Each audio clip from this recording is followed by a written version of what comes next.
যুক্তরাষ্ট্র, যেখানে লক্ষ লক্ষ বাংলাদেশি বৈধ এবং অবৈধ অভিবাসী রয়েছে, সম্প্রতিকালে নবনির্বাচিত মার্কিন প্রেসিডেন্ট ঘোষণা দিয়েছেন সে দেশে অবৈধভাবে বসবাসকারী কোনো ব্যক্তি থাকতে পারবে না। তাদেরকে বিতাড়িত করা হবে। প্রয়োজনে সামরিক বাহিনী ব্যবহার করবেন। সামাজিক যোগাযোগ মাধ্যমে এমন তথ্যের সত্যতা যাচাই করা হয়েছে। আরও বলা হয়, জন্মসূত্রে নাগরিকত্ব বাতিল সহ আপনি আপনার নিকটতম কাউকে সে দেশে নিয়ে যেতে পারবেন না। ট্রাম্পের পরিকল্পনা বাস্তবায়িত হলে আমেরিকাতে বসবাসকারী বাংলাদেশি অবৈধ মুসলিম অভিবাসীদের দেশ ছেড়ে চলে যেতে হবে। যাদের কাছে বৈধ কাগজপত্র থাকবে শুধু তারাই সে দেশে থাকতে পারবে।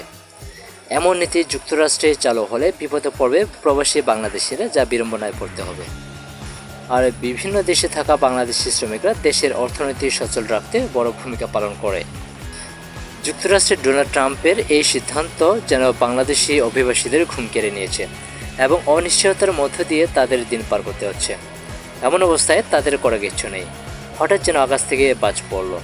এখন ট্রাম্প মানে উদ্বেগ, ট্রাম্প মানে হতাশা, ট্রাম্প মানে লাঞ্ছনা। আর কি পরিবর্তন করবেন আর বাদ দেবেন সেটি যেন সময়ের অপেক্ষা।